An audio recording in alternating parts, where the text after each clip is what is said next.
Bonjour à tous, je suis Ursula Gelpi, traductrice chez Macro Éditions.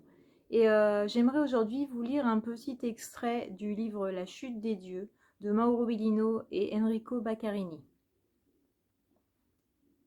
Ceux qui se laissent paralyser par la peur de commettre des erreurs ne se lanceront jamais.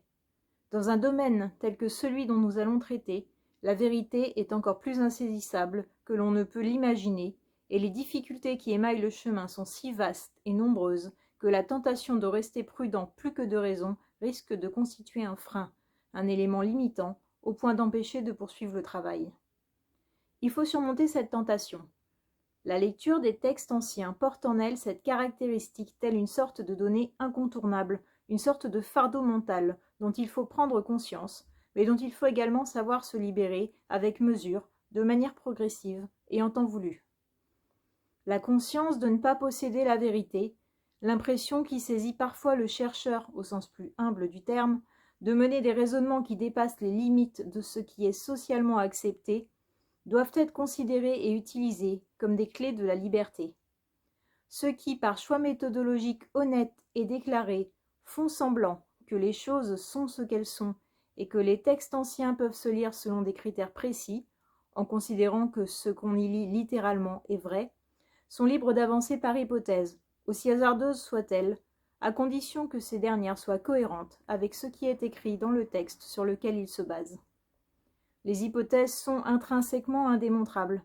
En cas de démonstration, elles deviennent des thèses prétendant à un caractère de vérité et donc objet de vérification afin de prouver leur fondement ou son absence.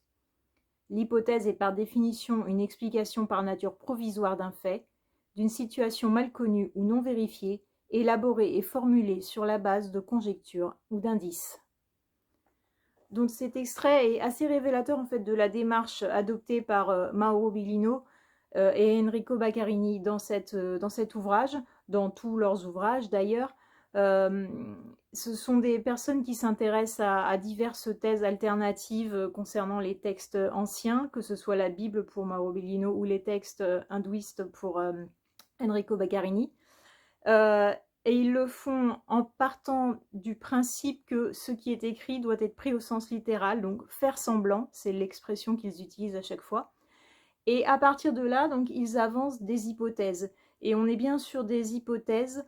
Ils ont l'avantage par rapport à d'autres auteurs qui écrivent le même type de livre et qui s'intéressent au même type de théorie, de le faire toujours en avançant des suppositions et non en avançant des vérités dont ils cherchent à convaincre le lecteur. Eux-mêmes ne se disent pas totalement certains des propositions qu'ils font. Et donc c'est un travail de recherche, c'est un travail très intéressant.